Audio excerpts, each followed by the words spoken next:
अस्सलाम वालेकुम। आज हम एक्सरसाइज 2.15 को हल करते हैं।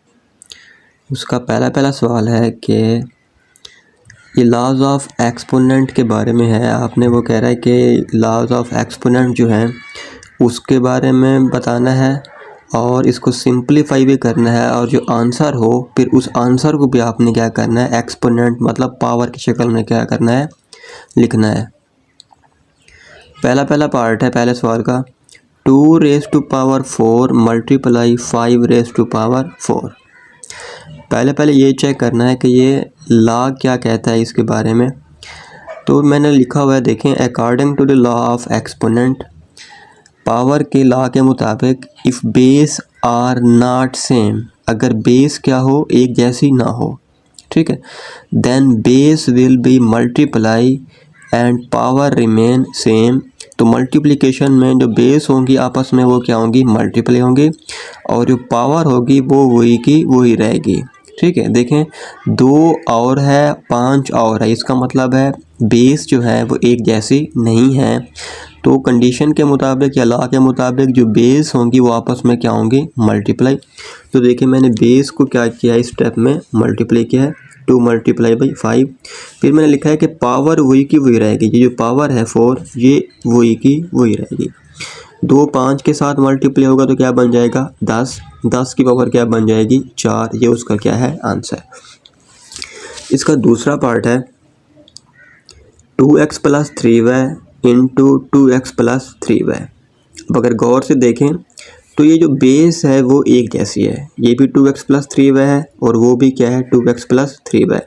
तो इसके लॉ के मुताबिक देखें, according to the law of exponent, exponent के लॉ के मुताबिक इफ़ बेस आर सेम, अगर बेस क्या हों, एक जैसी हों, then power will be added, तो उनकी जो पावरें होंगी वो आपस में क्या होंगी, ऐड होंगी मल्टीप्लिकेशन में। ठीक है, इन मल्टीप्लिकेशन में। अब देखें ये भी बेस और ये बेस दोनों क्या है, एक जैसी हैं। तो बेस देखें, तो बेस क्या होगी, वही की वही रहेगी। तो इनकी पावरें हैं वो आपस में क्या होंगी, ऐड होंगी। जिसकी कोई भी एक्सपोनेंट या जिसकी कोई भी पावर ना हो उसकी पावर कितनी होती है, एक इसकी और एक इसकी, ये ऐड होंगी तो कितनी बन जाएगी, पावर 2। ये उसका क्या है, आंसर है। तीसरा पार्ट है 2 raise to power 4 whole raise to power क्या है, फिर 3 है। अब according to power of power, अगर पावर की पावर आ जाए तो उसके कानून के मुताबिक क्या होगा, बेस रिमेन सेम। जो बेस होगी, 2 बेस है ना, तो ये 2 वैसे का वैसा रहेगा। And power will be multiply, तो पावरें आपस में क्या होंगी, मल्टीप्लाई होंगी। यानी कि बेस वही की वही रहेगी और पावरें आपस में क्या होंगी, मल्टीप्लाई। देखिए बेस जो है वही की वही रही है, और ये जो पावरें हैं 4 और 3 ये आपस में क्या हुई हैं, मल्टीप्लाई। पावरों को आपस में मल्टीप्लाई करेंगे तो आंसर क्या आएगा, 2 रेज़ टू पावर 12। ये उसका क्या है, आंसर है। चौथा पार्ट है a raise to power 6 multiply b raise to power 6। अब देखें, गौर करें, ये जो बेस है a और b ये एक जैसी नहीं है। तो अगर बेस एक जैसी नहीं होंगी तो फिर बेस आपस में क्या होंगी, मल्टीप्लाई हो रहा है तो आपस में क्या हो जाएंगी, मल्टीप्लाई। a b के साथ मल्टीप्लाई होगा, ठीक है, जो पावर होगी वो वही की वही रहेगी, सेम। ए बी के साथ मल्टीप्लाई होगा तो क्या बनेगा, ए बी, उसकी पावर क्या है 6, तो इसकी पावर क्या आएगी, 6 आएगी। ठीक है, पांचवा पार्ट देखें, 9 की पावर 8 तकसीम 9 की पावर 3। मैंने क्या किया है, अगले स्टेप में 9 की पावर 8 तकसीम को मैंने क्या लिखा है, बट्टे की शेप में लिखा है, फिर दूसरी रकम बट्टे के नीचे। अब अगर बेस एक जैसी हों तो बेस एक मरतबा लिखते हैं। डिवीजन में पावर्स आपस में क्या होती हैं, सब्ट्रैक्ट होती हैं। ठीक है, मतलब नफ़ी होंगी। 8 माइनस 3 करेंगे तो फिर क्या होगा आपके पास, 5। ये उसका क्या है, आंसर है।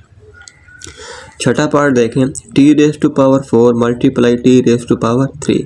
अब बेस एक जैसी हैं तो वही कानून के मुताबिक बेस अगर एक जैसी हो तो बेस कितनी मरतबा लिखेंगे, एक दफ़ा। तो देखें t मैंने एक मरतबा लिखा है, तो पावरें आपस में क्या होंगी, ऐड। देखें 4 जमा 3, तो पावरों को मैंने क्या किया है, ऐड किया है। 4 और 3 को ऐड करो तो आंसर क्या आता है, 7। तो t की पावर क्या आएगी, 7।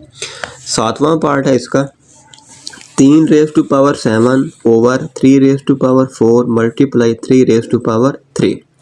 ठीक है, 3 की पावर 7 वैसे का वैसा लिखा है। बट्टे के नीचे देखें, दोनों जो बेस हैं वो एक जैसी हैं। बेस अगर एक जैसी हो तो बेस एक मरतबा लिखते हैं, तो उनकी पावरों को क्या करते हैं, जमा। तो 4 जमा 3 करेंगे तो क्या आएगा, 7। ठीक है, अब 3 की पावर 7 बटा 3 की पावर क्या हो गया है, 7। डिवीजन, अगर बेस एक जैसी हो तो बेस दोबारा एक मरतबा लिखेंगे। डिवीजन में पावर क्या होती है, सब्ट्रैक्ट, तो पावरों को क्या किया मैंने, सब्ट्रैक्ट कर दिया, तो बन जाता है 3 रेज़ टू पावर 0। किसी की पावर अगर 0 आ जाए तो उसका आंसर क्या किसके बराबर होता है, 1 के बराबर होता है। तो इसलिए मैंने क्या लिखा है, 1 लिख दिया। ये था 7वां पार्ट। 8वां पार्ट देखें, 2 raise to power 8 multiply a raise to power 5 division या over 2 raise to power 3 multiply a raise to power 2। मैंने क्या किया है, 2 raise to power 8 over 2 raise to power 3 इसको अलग लिख लिया है, multiply a raise to power 5 over a raise to power 2 इसको मैंने अलग लिख दिया है। अब इधर देखें, बेस एक जैसी है तो बेस एक मरतबा लिखा है। पावरों, डिवीजन में पावर क्या होते हैं, नफ़ी, सब्ट्रैक्ट होती हैं, तो पावरों को मैंने क्या कर दिया, सब्ट्रैक्ट कर दिया। सेम ऐसे बेस एक जैसी है, बेस मैंने एक मरतबा लिखा है। डिवीजन में पावर क्या होती है, सब्ट्रैक्ट, तो मैंने पावर को क्या कर दिया है, सब्ट्रैक्ट कर दिया। बेस वैसे का वैसा 2 रहेगा, 8 में से 3 निकालेंगे तो क्या बचेगा, 5। ये बेस ए वैसे का वैसा रहेगा, 5 में से 2 निकालेंगे तो क्या बचेगा आपके पास, 3। ये उसका क्या है, आंसर है। ठीक है, 9वां पार्ट है आपके पास, a raise to power 4 multiply a raise to power 9। Base एक जैसी है तो बेस एक मरतबा लिखा, पावरें क्या होती हैं फिर, जमा, तो पावरों को मैंने क्या कर दिया, जमा। जमा करेंगे तो क्या आएगा, पावर क्या बन जाएगी, 13। 10वां पार्ट है आपके पास, 5 raise to power 0 multiply 3 raise to power 0। पहले बता चुका हूँ कि किसी भी चीज़ की पावर 0 हो वो किसके बराबर होता है, 1। इसकी पावर 0 हो तो वो 1 के बराबर लिखा, इसकी पावर भी 0 हो वो भी, इसका जवाब क्या है, 1। 1 को 1 के साथ मल्टीप्लाई करेंगे तो क्या आएगा, आंसर 1 आएगा। ठीक है, अब 11वां पार्ट देखें, 5 रेज़ टू पावर 2 फिर होल की पावर क्या है इसकी, 3 है, multiply 5 raise to power 4 division है फिर 5 रेज़ टू पावर 7। पावर की पावर आ जाए तो मैंने पहले बताया कि पावरें आपस में क्या होती हैं, मल्टीप्लाई। 3 और 2 आपस में क्या होंगे, मल्टीप्लाई, तो वो बन जाएगा 5 raise to power 6 multiply 5 raise to power 4 division 5 raise to power 7।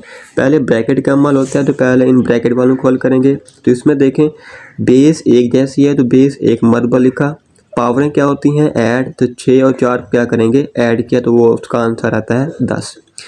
अब डिवीजन है, बेस एक जैसी है तो बेस एक मरतबा, डिवीजन है तो डिवीजन में पावरें क्या होती हैं, सब्ट्रैक्ट, तो पावरों को मैंने क्या कर दिया, सब्ट्रैक्ट। तो 10 में से 7 निकालेंगे तो क्या बचेगा आपके पास, 3।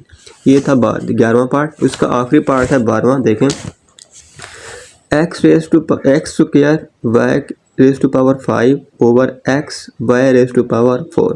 मैंने क्या किया अगले स्टेप में, एक्स स्क्वायर बटा एक्स इसको अलग कर लिया है, वाई रेज़ टू पावर 5 बटा वाई रेज़ टू पावर 4 इसको अलग कर लिया। अब बेस एक जैसी हैं तो बेस एक मरतबा लिखा, डिवीजन में पावर्स क्या होती हैं, सब्ट्रैक्ट, तो 2 इसकी पावर 1 है, 2 में से 1 निकालेंगे। ठीक है, सेम ऐसे ही बेस एक जैसी है, बेस एक मरतबा लिखा, डिवीजन है तो पावरें क्या होंगी, सब्ट्रैक्ट। ठीक है, एक्स का एक्स, 2 में से 1 गया, क्या बचेगा, 1। वाई का वाई, 5 में से 4 निकालेंगे तो क्या बचेगा, 1। जिसकी पावर 1 हो उसको ना भी लिखें तो आप इसको एक्स वाई भी लिख सकते हैं। ये था उसका 12वां पार्ट। इससे सवाल नंबर पहला जो होता है वो क्या हो जाता है आपका कंप्लीट। तो मिलते हैं अपनी अगली वीडियो में सवाल नंबर 2 के साथ। तब तक के लिए अल्लाह हाफिज़।